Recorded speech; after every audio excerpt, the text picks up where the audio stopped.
Alors, on reprend Bezrat Hashem. On a passé la dernière fois, on est au début du folio 49a. Alors, évidemment, je le dis toujours, c'est un texte compliqué, il faut le lire, le relire, le revoir. C'est vraiment des textes de Zohar très complexes et ça, c'est pas des textes à lire, ce sont des textes à étudier. Mais, ce qu'on a compris la dernière fois, c'est que le Zohar, il nous avait donné maintenant un principe. Ce principe, on va le revoir ici. Ve'ai ish bichlala de adam ou.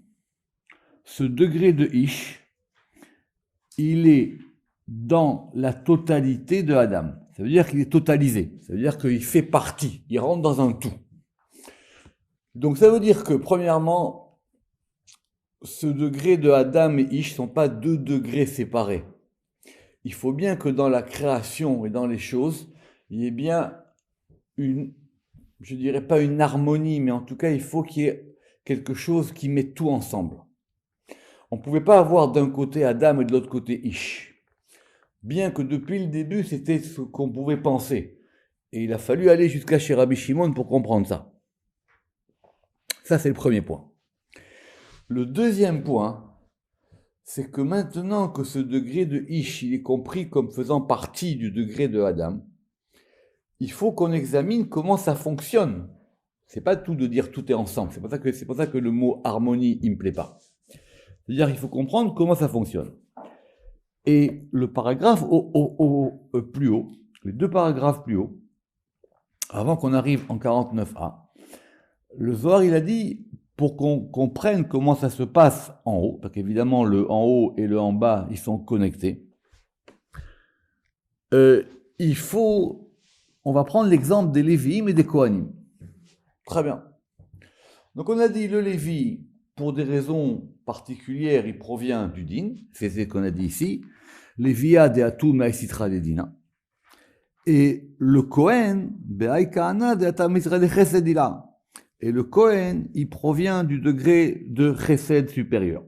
Pourquoi il y a marqué Chesedila? Parce qu'effectivement, c'est un Chesed encore plus haut, et quand on dit Chesedila, des fois ça peut être lié à un degré plus haut, peut-être même Keter. Et donc, dans cette interaction entre le Lévi et le Kohen, parce que vous savez bien que les deux y participent au service divin, et que les deux ils ont un rôle défini, mais que les deux ils sont ensemble, ils travaillent ensemble. Et on nous avait dit que c'était le Kohen qui, avec le verset qu'on a dit, Leharamaloun dirtiv veinif Aaron et aleviim tenufa lifnei Hashem. Il y a une espèce de balancement, il y a une espèce d'élévation du Lévi par le Kohen. Et le Zohar avait fait la jonction, il faut faire très attention, avec ce qui se passe en haut. On revient. Donc de même que cela pour le Ish d'en haut, donc c'est le Ish d'en haut, c'est maintenant on est reparti en haut. Que lui, il faut donc le parfumer, ça veut dire il faut quelque part l'arranger, bien que les Bassem, je vous ai dit, c'est plus profond que la notion simplement de l'Eitaken. Idgalia bechesedila, pour que se dévoile en lui ce degré de la géodie supérieure. Autrement dit, il faut que le Ish il puisse recevoir quelque chose du degré qui est au-dessus de lui, qui est du côté de Adam, qui est du côté de Chesed supérieur.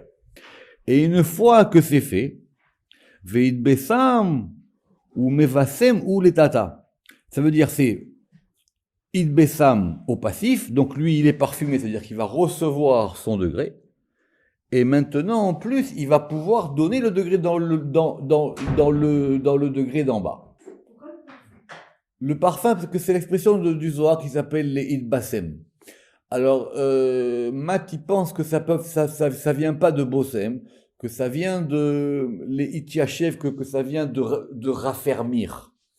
Mais Bossem, c'est Bossem. Et la référence de ce terme dans la Gemara, elle est pas claire et on peut la lire des deux côtés. En tout cas, c'est l'expression que le Zohar, il emploie.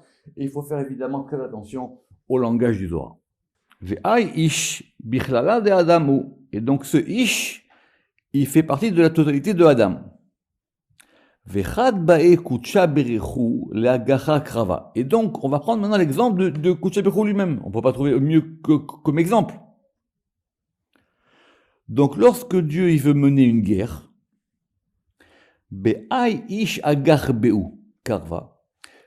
il fait cette guerre, il mène cette guerre avec ce degré de Ish. Comme il est écrit, Hashem Ish Milchama. Donc évidemment, ça c'est quand même, on est revenu à notre point de départ, parce que je dis toujours, le Zohar, il perd jamais son fil. Pourquoi est-ce que maintenant, quand Dieu il fait une guerre, ça passe par ce degré de Ish? Le Zohar il dit, ben Ish Mamash. Ça passe de ce côté-là. Alors vous vous rappelez la dernière fois, le Rama qui a posé une question, il dit, mais est-ce que Dieu il fait une guerre comme les hommes ils font une guerre? Non. Parce que quand il y a une guerre, il faut effectivement que ce soit uniquement les gens concernés par la guerre qui soient donc combattus, et que ceux qui ne sont pas dans la guerre, les sadikim, comme il a dit le Ramak, ils puissent s'en sortir. Maintenant, comment ça fonctionne, ces deux notions de chesed ou de rachamim et de din dans la guerre? C'est exactement notre question, c'est-à-dire le rapport qu'il y a entre Adam et Ish. Vela agar be'u krava, parce que pour pouvoir mener cette guerre, il faut qu'on enlève le degré du din dans le Ish. Alors c'est intéressant parce que ça veut dire que Dieu il mène une guerre en tant que Ish, mais ce qui a provoqué la guerre aussi c'est ce degré de Ish. C'est-à-dire ce degré de din. Donc il faut qu'il enlève ses cheveux, comme on avait dit ça. Si vous avez remarqué, j'ai pas traduit encore, parce que je suis pas encore sûr de la traduction pour cette histoire de Shel Shaleun. Matt il traduit comme étant la racine des choses, mais je suis pas encore convaincu. La ishtalchelut, c'est le fait qu'une chose, elle dépend d'une autre chose. Dans le Matok Midrash, lui traduit Kedé chez ishtalchelu veyardu achisonim metluyatam, afin qu'ils soient enchaînés et qu'ils descendent, que les côtés extérieurs descendent dans leur côté où ils vont s'accrocher, où ils sont au chèze, où ils saisissent ce côté du din. Pas facile. Mais en tout cas, par cela, ve'itaberun kolinun kitrin, et maintenant par cela, on va pouvoir briser toutes ces couronnes. Donc c'est lesquelles couronnes? Les couronnes inférieures, qu'on a vu plus haut. Des mitachadan besare, qui sont donc unis aux cheveux. Adaoudirtiv, et c'est ce qui est écrit. Alors on va faire un verset très compliqué dans Isaïe. Quand on a un verset dans le Zohar, d'abord évidemment la méthodologie toujours c'est qu'il faut voir le verset intégral, parce que le Zohar des fois il cite qu'une partie du verset. Et effectivement si le Zohar il ramène un verset, c'est pas simplement comme pour ça, c'est-à-dire c'est comme dans la Gemara, il faut qu'on voit le verset de près. C'est un verset dans le chapitre 7 de Isaïe. J'espère que tout le monde connaît effectivement les grandes prophéties. Et ça fait partie, et ça part de la guerre qu'il y a eu entre Aram et Achaz, pour ceux qui connaissent l'histoire biblique. Bayom Haou, Yigalach Adonai, Beta'ar Asechira. En ce jour-là, Yigalach, il rasera. Adonai, c'est le Shamadni, c'est pas Yudke Vavke. Bétar avec un rasoir. Bétar à Sechira. C'est quoi ce tar à Sechira? Littéralement, c'est un rasoir. Léaski en hébreu, ça veut dire louer. Donc les gens ils traduisent en général comme étant un rasoir de location. C'est-à-dire quoi? Qu'on va louer un rasoir. Rachid a évidemment un problème là-bas, hein. Il dit que c'est plutôt que Sechira ici, ça veut dire avec une grande lame. Avec un rasoir qui aura une grande lame. be'evre nahar, dans les rives du fleuve. Alors si on dit sechira, ça veut dire que ce rasoir, il a été emprunté, be'evre nahar, il a été emprunté depuis les rives du fleuve. On va effectivement voir le verset dans l'ordre. Be'melech Ashur, par le roi de Ashur, ve'etarosh, donc il va raser la tête, donc c'est-à-dire les cheveux de la tête, on rase pas la tête, d'accord? Ve'sa'ar areglaim, et les poils des jambes, ve'gam et azakan, et aussi la barbe, tispé, elle tombera. D'accord? Alors évidemment, c'est déjà expliqué dans Sanhédrin que ça veut dire que tous ces royaumes-là, qui ont fait du mal, celui de Sanchériv et des autres, ils vont tomber. D'accord? Ça veut dire que tous qu'ils tomberont comme des cheveux tombent. D'accord. Mais évidemment, le Zohar ici, c'est pas pour ça qu'il nous ramène ça. Il nous ramène ça pour nous dire qu'il y a quelque chose qui se fait par le rasage. Alors je sais qu'il y a des gens qui ont écouté le cours, qui m'ont posé des questions, ils m'ont dit mais c'est quoi cette notion de raser les cheveux? Écoutez, j'y peux rien. C'est le Zohar. C'est le Zohar. Donc le Zohar, il nous décrit des choses comme ça. Et il faut essayer de comprendre ça. Alors le Ramak, il a une très belle explication sur pourquoi on nous a ramené ce verset. Je vais vous lire ce que le Ramak dit. Yigala Hashem. Donc il va raser. Betar Sechira. Par ce fameux rasoir, soit le grand rasoir, soit le rasoir qui a été emprunté. Le Ramak dit que ce rasoir, c'est la malchoute. Shaliede Yehuda ou Agilouach. Et que c'est en unifiant ce côté-là qu'on va faire maintenant ce rasage. Le verset, il avait dit là-bas, Be'everanar, ou littéralement, il avait dit c'était au pluriel, Be'everanar. C'est quoi Be'everanar? C'est qu'évidemment, ceux qui ont fait le Zohar, qui savent que Nahar, c'est en général la Bina. C'est marqué dans un Zohar Mefourash, où là-bas on dit que nos ancêtres, que Dieu il a dit, je vous ai pris de l'autre côté du fleuve, à propos d'Abraham, et à propos d'Abraham, pourquoi est-ce qu'Abraham, ils viennent tous là-bas de cette région là-bas? Ça veut dire Mever Anar, c'est du côté de la Bina. Parce que chez Misham, il te dit que c'est de là-bas d'où provient le din. Alors j'explique un peu ce Zohar. C'est un Zohar qui dit que Yehoshua, il a dit, quand il est rentré en Eretz Israël, il a dit, voilà, que Dieu, il a pris vos pères depuis l'autre côté du fleuve. Le Zohar, il dit, mais je comprends pas, il faut qu'on arrive jusqu'à Josué pour qu'on nous raconte ça. Tout le monde connaît l'histoire tout le monde connaît l'histoire des Bnei Israël. Et le Zohar, là-bas, c'est à ce Zohar-là auquel le Ramak fait allusion. Il marqué là-bas que Be'ever Anar, ça veut dire que l'origine, et c'est un vrai problème d'ailleurs, c'est cette origine des patriarches. Pourquoi est-ce qu'ils viennent tous de cet endroit là-bas? Pourquoi est-ce qu'effectivement c'est à chaque fois qu'on va revenir là-bas pour aller chercher les femmes? Abraham il a envoyé Eliezer pour avoir Rivka, Yitzhak pour avoir Rivka, Yaakov il a dû retourner là-bas, et après cet endroit on n'est plus jamais revenu. Et si on voit ce que disent les Midrashim, c'était pas un endroit facile et calme et tout ça. D'accord? Toutes les questions, pourquoi ils n'ont pas épousé des femmes qui étaient autochtones, ils ont été là-bas. En tout cas, là-bas, ça veut dire que le Ramak dit que Be'ever Anar, ça veut dire que ce rasoir-là, donc ce rasoir-là qui va enlever le din, il faut qu'il provienne du côté de la Bina, parce que c'est du côté de la Bina que le din se réveille. Comment la Bina, elle, réveille le din, ça, on l'expliquait déjà tout à fait au début du Pardes. Donc après, qu'est-ce qu'il dit le verset? Le verset, il dit d'abord qu'on va raser Sahara Roche, les cheveux de la tête. Alors, Akrot Achozim Bechesed ou Gvura Sheba Gvura, ce sont les forces qui dépendent de la Gvura et qui dépendent de ce degré de la tête. Et ce degré de la tête, il correspond au degré supérieur du din. Après, il a dit, et les poils des jambes, comme on a dit ici, Vesa'ar Araglaim. Alors, il dit ça correspond au degré de plus bas, de Netzach et Hod. Tout ça, c'est dans la Gvura. Et après, les cheveux, enfin les poils de la barbe, ils vont tomber de même, tispé, ça va tout de suite disparaître.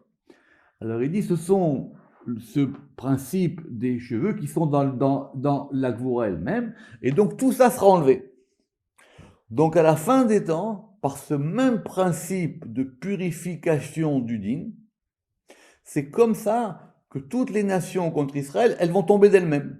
Donc le pshat du Zohar, il est finalement, il se connecte avec le pshat de la Gemara. C'est-à-dire qu'effectivement, ils tomberont d'eux-mêmes, parce qu'effectivement, on aura enlevé le din. Si vous enlevez le din, finalement, la chose, elle tombe d'elle-même. Tana. Et on a enseigné. On a enseigné quoi? On revient maintenant sur la purification qui a été faite pour les Lévi'im par les Kohanim. C'est le verset qu'on a vu plus haut, en Bamidbar 8-7, qu'on va relire. Et donc c'est l'ordre qui est donné aux Kohanim pour pouvoir purifier les Lévi'im. Vous avez bien vu qu'ici on a parlé de purification. D'accord? Très bien. Et ainsi, tu feras pour eux les taram pour pouvoir les purifier. Et tu vas verser sur eux mechatat, des eaux de khatat. C'est quoi les mechatat? J'espère que tout le monde sait, ce sont les eaux qu'on fait avec les cendres de la vache rousse. Les cendres de la vache rousse, elle permet de tout purifier, et ces eaux-là, elles permettent de purifier toutes les impuretés. Donc finalement, j'ai traduit mechatat comme étant des eaux expiatoires, il n'y a pas d'autre terme plus clair, en tout cas qui se rapproche le plus de l'hébreu. Ve'evirutar alcool besaram, et tu passeras de nouveau un rasoir, alcool besaram sur toute leur chair, vechibesu birdeem, et ils laveront leurs vêtements, ve'iteharu, et ils seront purifiés. Autrement dit, maintenant qu'on a expliqué le principe d'en haut, essayons de recomprendre maintenant comment ça se passe en bas par ce principe-là qui se passe entre le Kohen et le Lévi. Donc, et ainsi tu feras pour eux, pour pouvoir les purifier. Maï vecho, ça veut dire quoi? Et ainsi. Ramak, il dit, c'est quoi cette question de, c'est quoi vecho? Pourquoi le Zohar, il a une question sur le vecho? Alors j'espère que, on est dans un cours de Zohar avancé, vous savez que Ko, c'est la Shrina, on l'a vu dans les Tikkun Zohar, vous savez que Ko, mais il y a une différence entre Ko et vecho. La preuve, le Rama qui ramène tous les versets là-dessus. Comment est-ce qu'elle commence la Birkat HaKohanim? Ko tevarecho et ben Israël. Ainsi, tu les béniras. C'est-à-dire quoi avec Ko? Ainsi, pourquoi ça veut dire quoi un Ko? Dit Az, le Zohar dit Az, dit Kacha. Pourquoi ça veut dire Ko? Ce degré de Ko, c'est une force qu'on fait descendre. Comme ça, c'est expliqué dans le Tikkun Zohar. Et le Rama qui ramène les occurrences de Ko vecho. Quelle est l'une des occurrences très très importantes de Ko vecho? C'est quand Moïse, il a tué l'Égyptien. Il est marqué là-bas, Vaïfen Ko vacho. Et il a regardé Ko vacho. C'est-à-dire quoi, Ko vacho? J'ai traduit, il a regardé ici et là. Il a regardé à droite et à gauche que personne ne voit ce qui est en train de se passer. Le Midrash dit là-bas, vous êtes partout. On sait que Ko vacho, c'est dire quoi? Il a regardé devant et derrière. Il a dit, cet Égyptien, d'où il vient? Et cet Égyptien, où est-ce qu'il aura? On ne peut pas tuer une personne sans savoir, peut-être qu'il aura des petits-enfants qui seront des tzadikim. Mais il dit ce degré de véro, c'est le degré qui vient du côté de la purification. Parce qu'il dit comme ça, que chez M, qu'il y a, évidemment, vous avez compris que Ko c'est 25, et 25, ça fait 50. D'accord? Donc il y a Ko du côté de Chesed, et il y a Véro du côté de la Gvura. Du côté droite, ça veut dire Cho, sans le Vav, c'est le principe. Comme il y a marqué Ko tevarecho ben Israël, et c'est ainsi que tu béniras les ben Israël, parce qu'effectivement, cette bénédiction que les Kohanim, ils donnent, cette bénédiction, elle provient d'en haut. Et du côté gauche, il y a marqué là-bas Vecho tedaber, et ainsi tu parleras. Évidemment, on sait que chaque fois qu'il y a le Vav, c'est qu'il y a un degré qui est en plus. Donc c'est pour ça que le Zohar il dit ici Maï Vecho. Ça veut dire quoi Vecho? Que Ravna Delela, comme le principe d'en haut. Ça veut dire quoi comme le principe d'en haut? Cette purification qui se fait en bas au niveau du Kohen et du Lévi, elle correspond à cette purification qui se fait en haut et qu'on vient de voir à l'action quand Dieu lui-même il fait la guerre. Poursuivons le verset. Azé alehem mechatat, et tu vas verser sur eux des eaux expiatoires, comme je vais t'expliquer, c'est-à-dire des eaux qui proviennent de la vache rousse. Shi'ura tala divedulcha acha mechatat de inun shi'ure tala. Littéralement, ce sont les restes de la rosée, le tal c'est la rosée, de cristal. Et ce qu'on appelle ici mechatat, des inun shi'ure tala, sont les restes de la rosée. C'est-à-dire quoi? Ces eaux-là, évidemment qu'elles vont purifier, mais comme le Zohar vient de nous dire plus haut, c'est quelque chose qui vient d'encore plus haut. Alors, le tal, j'espère que tout le monde sait, on verra dans la Ptirat Eliyahu que Bechouchban Tal, c'est le Shem Yud Kevav. D'accord? Le Shem Yud Kevav du Shema, il vaut 39, qui est le principe de la rosée. Le Zohar il dit au début dans Bereshit que c'est par la rosée que Dieu il fera ressusciter les morts. C'est le degré qui, en fin de compte, transforme le din en chesed. Mais qu'est-ce qui était donné par le tal? Qu'est-ce qui provenait du tal? Qu'est-ce qui était donné par la rosée? La manne. La manne aussi est provenue du tal. C'est quoi cette notion de Bédolécha? C'est quoi cette notion ici que le Bédolach? Le Bédolach, c'est le cristal. Alors, Ramak dit que le cristal, évidemment, il a une blancheur suprême, et que c'est expliqué dans la Hydra que ce sont des eaux qui proviennent de Kéter. Et qu'effectivement, dans le cristal, en même temps, toutes les couleurs peuvent se refléter. Donc, le fait de purifier, et donc c'est possible, parce que maintenant, j'espère que vous avez suivi, maintenant on est en train de comprendre la jonction qu'il y a entre Ish et Adam, entre ce degré du din qui peut être maintenant radouci par le degré de Adam. Et c'est ça qu'on voit maintenant ici. Mais ça, c'est dans le processus normal. Pourquoi? Les hymnes déatectives, parce que, au temps qui vient, qu'est-ce qu'il est écrit? Là-bas, il n'y a pas marqué que Dieu il va reverser sur nous des eaux de Khatat. Il est marqué là-bas, Vezarakti Alechem dans Ézéchiel, Maïm Théorim, des eaux pures. Ce qui est un autre degré. Parce qu'effectivement, maintenant, ce degré de Chesed, il sera encore plus haut. Poursuivons dans le verset. Vechibesu virdehem, et ils laveront leurs vêtements. Keravna delela, comme le modèle d'en haut. Parce que le vêtement de la chose, c'est pas son intériorité. Donc, pour que le Lévi, il soit, on va dire, fonctionnel, tout ce qu'on vient de dire dans le verset, ça doit être mis en œuvre. Évidemment, ça correspond à des degrés, où on va maintenant être capable de purifier ce din-là. Des tiknouï des ish, parce que les arrangements de ce ish, et donc vous voyez bien ici qu'on a superposé le ish au Lévi. Vous avez bien compris comment Zohar y joue. Itzachan, elles sont lavées, parce que les arrangements de ce ish, ils sont lavés. Bechesed, il a par la générosité supérieure. Vedake mikula, il sera purifié de tout. Et si vous avez suivi, vous comprenez ce que Rabbi Shimon il avait dit plus haut. Que Rabbi Shimon il avait dit plus haut quoi? Quand ils sont venus lui poser la question à propos de Ish, qu'est-ce qu'il leur avait dit Rabbi Shimon? Que Rabbi Shimon il leur a dit que à Touchaloukamet et Rabbi Shimon, ils ont été voir Rabbi Shimon. Et Rabbi Shimon il leur a dit tout, Kashia. Il leur a dit mais non, c'est encore plus compliqué que ça. Vous voulez me dire que Ish il est digne. Vetaninan, et on enseignait Man Ish da Chesed. Ish, il est Chesed. C'est-à-dire quoi qu'il est Chesed? Ça veut dire qu'il provient d'un degré qui va lui permettre de s'arranger.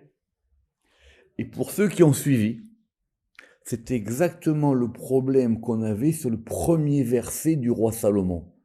Yitro naor mina chosher ou mina sichlut la chorma. C'est que c'est ce degré du chosher, c'est quelque chose que quand on l'arrange ou on le met, il va apporter une plus-value. Ça ne veut pas dire que l'obscurité apporte une plus-value à la lumière. Vous vous rappelez qu'on a vu l'histoire vous vous rappelez que le Zohar, il avait donné l'exemple de la couleur du blanc et du noir, et il avait donné aussi l'exemple du goût, le sucré et le salé. C'est comme ça qu'il faut comprendre ici. Vedake Mekula. Vetaninan. Et on a maintenant une autre question.